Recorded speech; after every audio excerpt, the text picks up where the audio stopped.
الرحمن الرحیم الحمد للہ رب العالمین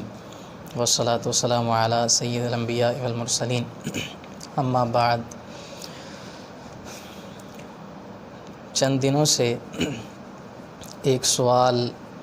کئی ذرائع سے گردش کرتا ہوا پہنچا کہ بہت سارے وہ دانشور جو ٹی وی پر بیٹھ کر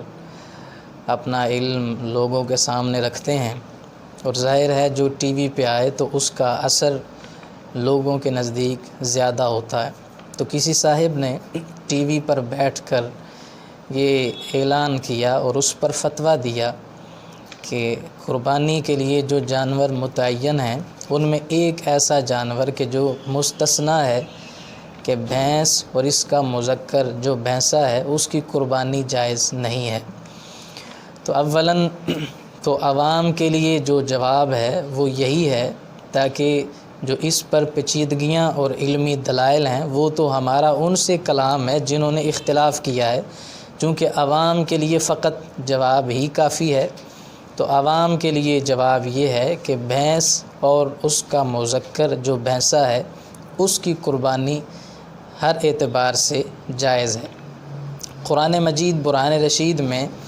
جن جانوروں کے لحاظ سے حلال کا حکم دیا گیا ان میں اللہ فرماتا ہے احلت لکم بہیمۃ الانعام، کا وہ چوپائے جو گھروں کے ہیں، بہیمہ ہیں جو چار پائے والے ہیں، وہ تمہارے لیے حلال کر دیے گئے۔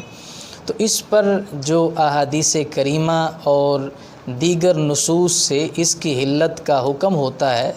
اس کی طرف ہم مزید نہیں جانا چاہتے، لیکن کچھ وہ دلائل اور کچھ وہ اعتراضات جو مخالفین دیتے ہیں ہم ان کے اعتراضات کا جواب اور پھر ان کی کتب سے ہی یہ بتائیں گے کہ بھینس کی قربانی جائز ہے۔ صاحب فرما رہے تھے کہ جو بھینس کی قربانی ہے اس پر جو حلال کا فتویٰ دیا جاتا ہے وہ قیاس کے طور پر ہے، چونکہ انہوں نے قیاس کیا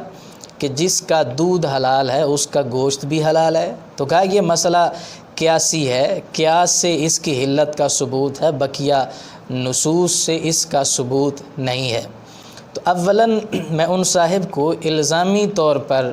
یہ جواب دوں گا کہ اگر ہم بھینس کی قربانی کو قیاس کے طور پر جائز مانتے ہوتے تو پھر ہم جو نیل گائے ہے اس کی قربانی کو بھی جائز سمجھتے، چونکہ وہ بھی گائے ہے جو نیل گائے ہے، لیکن ہم نے کہا کہ یہ مسئلہ قیاسی نہیں ہے، اور اگر قیاس سے اس کو ثابت کیا گیا ہوتا تو جو شکل و صورت میں مشابہ ہوتا ہے، مثال کے طور پر ہرن ہے تو وہ تو بکری اور بکرے کے ساتھ زیادہ مشابہت رکھتی ہے گائے اور بھینس کی بنسبت، تو بدرجہ اولا پھر بکری کے ساتھ ہرن کی قربانی بھی جائز ہونی چاہیے تھی، چونکہ ان کے نزدیک تو مسئلہ قیاسی ہے۔ لیکن ہم واضح طور پر یہ بیان کر چکے ہیں کہ جو ہرن ہے اس کی قربانی جائز نہیں ہے، کیونکہ ہم نے ہرن کو بکری کے ساتھ ملحق نہیں مانا، اور ہم نے جو نیل گائے ہے اس کو گائے کے ساتھ ملحق نہیں مانا۔ تو یہ قیاسی ہوتا تو ہم قیاس کے طور پر ان کی قربانی کو بھی جائز سمجھتے۔ ہمارے اکابرین کی جو تصریحات ہیں، اعلیٰ حضرت فاضل بریلوی رحمۃ اللہ علیہ نے فتاوی رضویہ شریف کی 20ویں جلد صفحہ نمبر 401 پر اس بات کو واضح کیا۔ آپ کہتے ہیں کہ یہ کہنا کہ بھینس کو گائے کے ساتھ ازرو قیاس لاحق کیا گیا ہے یہ غلط ہے، کیونکہ یہ مسئلہ قیاسی ہے ہی نہیں ہے۔ اب یہ ہمارے ائمہ کی تصریحات ہیں، ایک تو وہ ہے نا کہ جو قیاس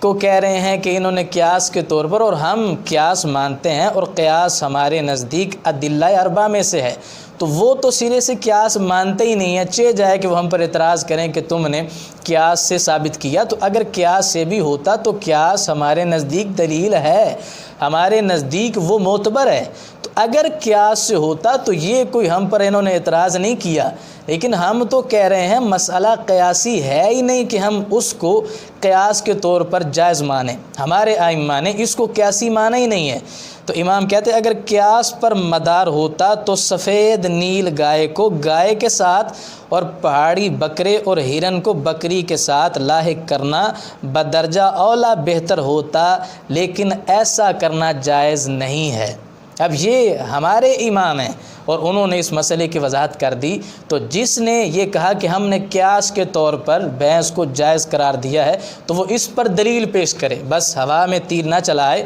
ہم اس کو غیر قیاسی مانتے ہیں تو وہ ہم پر کیسے الزام لگا سکتا ہے کہ ہم نے اس کو قیاس کے طور پر جائز مانا ہے۔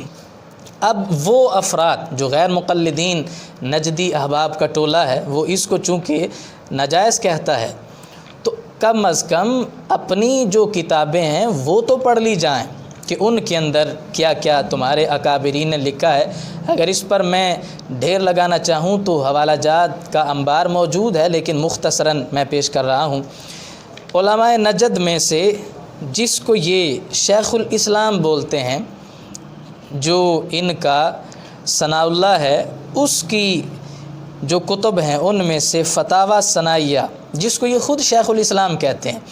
اس کا فتاوی ثنائیہ اور اس کی کتاب کا وہ حوالہ آپ سکرین پہ دیکھ سکتے ہیں۔ فتاوی ثنائیہ کے اندر جب ثناء اللہ امرت سری کو یہ سوال ہوا کہ بھینس کی قربانی یہ جائز ہے یا ناجائز ہے، اب وہ جواب دیتا ہے، فتاوی ثنائیہ کی جلد نمبر 1 ہے اور صفحہ نمبر 810 پر جواب دیتا ہے، کہتا ہے کہ جہاں حرام چیزوں کی فہرست دی ہے وہاں یہ الفاظ مرقوم ہیں، یعنی جہاں حرام جو اشیاء ہیں ان کی لسٹ کا ذکر کیا تو کہتا ہے وہاں ساتھ یہ لفظ بھی لکھے ہوئے ہیں۔ کیا آیت اس نے پیش کی؟ سورہ انعام کی آیت نمبر 145، قُلْ لَا أَجِدُ فِي مَا أُوحِيَ إِلَيَّ مُحَرَّمًا عَلَىٰ طَاعِمٍ يَطْعَمُهُ إِلَّا أَن يَكُونَ مَيْتَةً أَوْ دَمًا مَّسْفُوحًا، ان چیزوں کے سوا جس چیز کی حرمت ثابت نہ ہو وہ حلال ہے۔ اب آیت پیش کرنے کے بعد اس نے رزلٹ نکالا کہ جو حرام تھی وہ تو اللہ نے آیت کے اندر ذکر کر دیں، کہ وہ چیزیں جن کی حلت یا حرمت نص میں آ گئی، حدیث میں آ گئی، یا سرکار کی کسی ہے کہ بھینس ان میں نہیں ہے، یعنی جہاں حرام جانوروں کی فہرست پیش کی گئی تو کہتا ہے بھینس کا تو ان کے اندر ذکر ہی نہیں ہے۔ تو جب ذکر نہیں تو کہتا ہے پھر رزلٹ یہ ہے، جب بھینس کا ان میں ذکر نہیں ہے تو وہ حلال ہے۔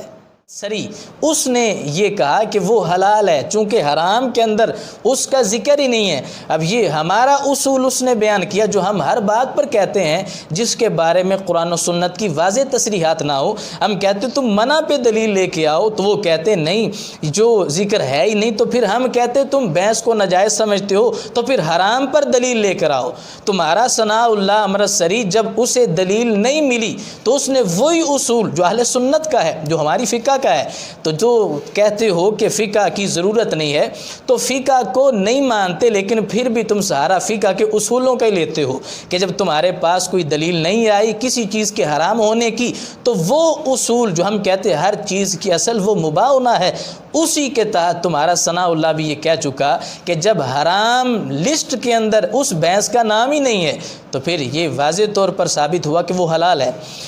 اس کے ساتھ اس نے یہ کہا کہ اس کے علاوہ عرب بھینس کو بقرہ یعنی گائے میں داخل سمجھتے ہیں۔ ہاں اگر اس بھینس کو جنس بقرہ کی جنس سے مانا جائے یا عموم بہیمۃ الانعام پر نظر ڈالی جائے تو حکم جواز قربانی کے لیے یہ علت کافی ہے، یعنی وہ جو قرآن میں آ گیا نا احلت لکم بہیمۃ الانعام، کہتے ہیں بھینس کی قربانی کے لیے فقط یہ آیت ہی کافی ہے کہ جو گھر کے چوپائے ہیں ان کو حلال کہا گیا، تمہارے لیے حلال کر دیے گئے۔ تو کہتا ہے بھینس کے لیے اگر کوئی علیحدہ سے تمہارے پاس نص نہ بھی آئے، کم از کم یہ آیت بھینس کی قربانی کے لیے جائز ہو جائے گی۔ تو یہ سکرین پر بھی آپ کو نظر آ رہا ہے، فتاوی ثنائیہ ہے، اور یہ ہم نے کوئی گھر سے نہیں چھاپی، جو چھاپا آپ کو نظر آ رہا ہے کافی پرانا بھی ہے، تو یہ پرانا جو چھاپا اس سے ہم بتا رہے ہیں۔ اگر کسی نے نئے ایڈیشن میں اپنے نفس کو راضی کرنے کے لیے اسے نکال دیا ہے تو وہ ہمارے ذمہ پر نہیں، ہم پرانا نسخہ جو فتاوی ثنائیہ کا ہے وہ آپ کو دکھا رہے ہیں۔ ایسے ہی ان کے جو کتب ہیں ان میں فتاوی علماء حدیث اس کے اندر بھی یہ لکھا ہوا ہے، چونکہ ان کے علماء کا وہ مجموعہ ہے فتاوی جات کا، اس میں مختلف ان کے علماء کے فتاوی جات ہیں، ان میں ایک حافظ عبد القادر اس کا جواب جو فتاوی علماء حدیث کے اندر صفحہ نمبر 73 پر موجود ہے، وہ کہتے ہیں کہ جب سوال ہوا اس بارے میں کہ کیا قربانی بھینس کی کرنا جائز ہے، تو وہ ساری تفصیل ذکر کرنے کے بعد احناف کے بھی اور پھر دیگر اپنے بھی پیش کرنے کے بعد جو اس نے رزلٹ، جو مفتی تھا جواب دینے والا، اس نے یہ کہا کہ میں کہتا ہوں، یعنی جواب دینے والا حافظ عبد القادر جو نجد کے ٹولے میں سے ہے، وہ کہتا ہے میں کہتا ہوں کہ اس بات پر سب کا اجماع ہے کہ بھینس حلال ہے۔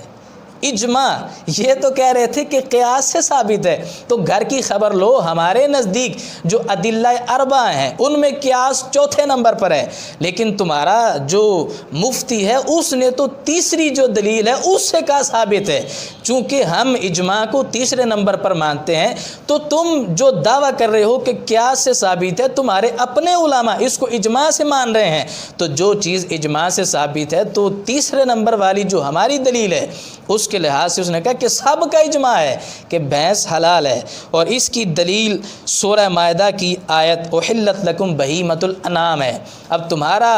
وہ مفتی اس نے بھی یہی کہا کہ جو احناف نے جس دلیل سے حلال مانا اسی اعتبار سے تمہارا حافظ عبد القادر فتاوی علماء حدیث کے اندر اس نے اس کو ذکر کر دیا۔ اب نجد والوں میں ایک یہ بھی بڑی بیماری ہے کہ یہ ہم اگر یہاں پر قرآن و سنت کو پیش کریں تو کہتے ہیں نہیں ہم وہ مانیں گے جو دین جہاں آیا، ہم ان لوگوں کی مانیں گے۔ تو یہ وہاں کے عرب کے جو ان کے مفتی ہیں یا عرب کے ان کے علماء ہیں ان کی بات کو بڑی ترجیح دیتے ہیں، وہ جو کچھ مرضی لکھیں تو ہم ان کے اس پیٹ کے مروڑ کو اس سے بھی پورا کر سکتے ہیں اور دلیل دیں گے۔ عرب سے اگر دلیل لینی ہم وہ بھی دیں گے، اگر ان کے اردو کے لینی ہے تو ہم وہ پیش کریں۔ ایک بہت بڑا مجتہد جسے مانتے ہیں جو ان کا محدث ہے اور اس کی بات ان کے نزدیک معتبر اور مسلم ہے، چونکہ ہم کوئی بھی بات کریں تو یہ ہم حدیث بھی پیش کریں تو انہوں نے بندے رکھے ہوئے ہیں کہ حدیث کو بیان کرے تو ہم نے کون سا مجتہد پیش کرنا ہے، کوئی فقہی اعتبار سے تو کون سا پیش کرنا ہے۔ جیسے البانی کو انہوں نے حدیث کا اپنا اسپیشلسٹ مانا ہے اور اس نے بھی ٹھیکہ لیا ہوا ہے کہ اہل سنت کی جتنے بھی نظریات اور مستدل احادیث ہیں عقائد کی ان کو ضعیف کہنے کے لیے، موضوع کہنے کے لیے البانی کو رکھا ہوا ہے۔ ایسے ہی ان کا بہت بڑا وہ مفتی ہے جس کا نام محمد بن صالح العثیمین،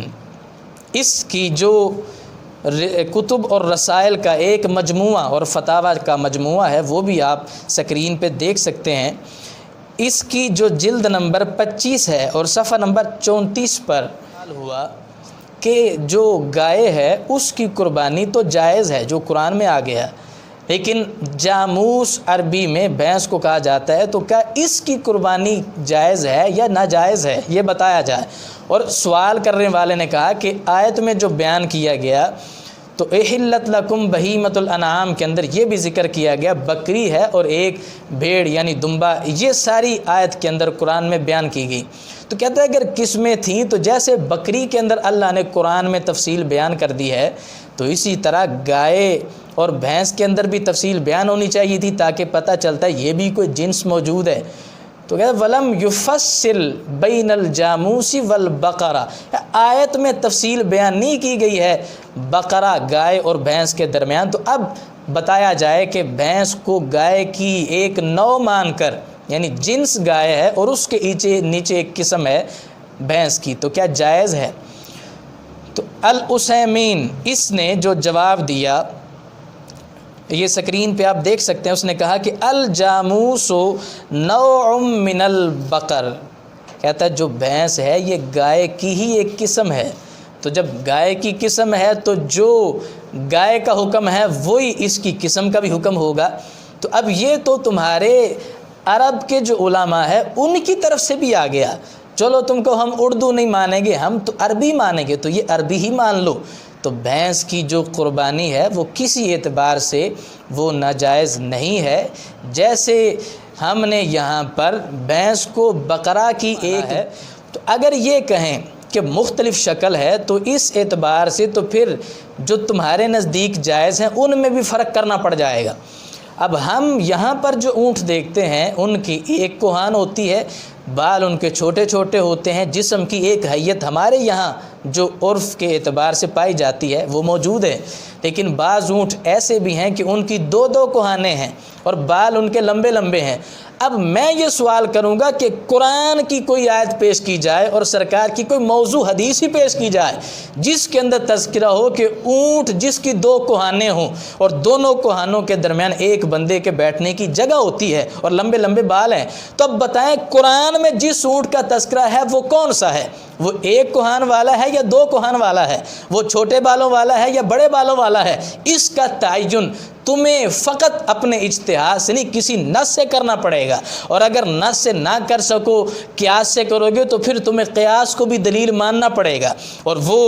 بکرے کے جن کی پیچھے بڑی دم ہوتی ہے یا چکی ہوتی ہے، ہم نے تو ایسے بھی دیکھے ہیں کہ جن کی ساتھ ساتھ وہ جسم کے اوپر چکیاں موجود ہیں۔ تو اب یہاں پر بھی تفصیل بیان کی جائے کہ قرآن میں جس دمبے کی قربانی کو جائز کہا گیا ہے وہ کون سا ہے؟ وہ ایک چکی والا ہے یا جس کی ایک سے متعدد ہیں؟ اور اس پر حیات الحیوان کے اندر دیکھا جا سکتا ہے، امام دمیری نے بہت سارے ایسے جانوروں کا ذکر کیا ہے کہ جن کی حیت مختلف ہو جاتی ہے۔ وہ حلال جانور ہوں تو فرق تو ملکوں کے فرق کے ساتھ بھی آ جاتا ہے، جو پاکستان کی بھینسیں یا گائے ہیں ان کے اندر کچھ فرق ہوگا، جو ہندوستان کی ہیں یا دیگر ممالک کی ہیں ان میں فرق آ جائے گا۔ انسانوں میں جگہ کے فرق سے شکل کے اندر فرق آ جاتا ہے۔ جس طرح انسان اگر آپ پاکستان کے لیں تو ان کی ایک گندمی رنگ ہے، لیکن اگر آپ حبش والوں کو دیکھیں تو ان کا رنگ وہ ذرا سیاہ ہوتا ہے، ہم پیار سے بلالی رنگ کہتے ہیں۔ چین والوں کو دیکھیں تو ان کی آنکھوں اور ناک کا ایک مخصوص ان کی حیت ہے۔ تو انسانوں میں بھی یہ فرق پایا جاتا ہے، لیکن ایسا نہیں ہوتا کہ جس کا رنگ سیاہ ہے تو اس کو انسان ہی نہ کہا جائے۔ یہ مختلف جگہوں کے فرق سے عوارض کے اندر فرق آ جاتا ہے۔ تو ایسے جو بھینس ہے وہ قسم ہے، فقط فرق آ جانے سے کہ دیکھیں یہ شکل و صورت میں آپس میں ملتا جلتا نہیں ہے تو یہ کوئی اعتبار نہیں ہے۔ اگر یہ اعتبار ہے تو پھر انسانوں میں بھی یہ تفریق ہونی چاہیے، جو عرب والے ہیں ان کو علیحدہ نام دیا جائے، جو حبش والے ہیں ان کو علیحدہ نام دیا جائے، جو چین والے ہیں، جو مراکش والے ہیں ان کو پھر انسان نہ کہا جائے، انسان کی ایک حیت متعین کر لی جائے، اور جن کے اندر پھر فرق اعضاء کے اندر آ جاتا ہے ان کا پھر ہر فرق کے لحاظ سے نام رکھا جائے۔ تو یہ ہمارے نزدیک جو مسلمہ اصول ہے اور یہ بھی مان چکے ہیں، اور ہم نے ان کی کتابوں سے اور ان کے علماء سے یہ دلائل دیے ہیں، تو عوام اس پر بالکل پریشان نہ ہوں۔ بھینس یا اس کا جو مذکر بھینسہ ہے اس کی قربانی مطلقاً جائز ہے، اور جو آپ کو کسی اعتبار سے تنگ کرے تو ہم نے دلائل دے دیے ہیں اور سارے ہم نے سکرین کے اندر وہ حوالہ جات ڈال دیے ہیں، وہ ہمیں اس کا جواب دے، پھر وہ جو آگے سے جواب دیں گے پھر انشاءاللہ مزید ہم اس پر ان کا تعاقب کریں گے۔ اللہ سے دعا ہے جو کچھ سنا عمل کی توفیق عطا فرمائے۔ وآخر دعوانا ان الحمد للہ رب العالمین۔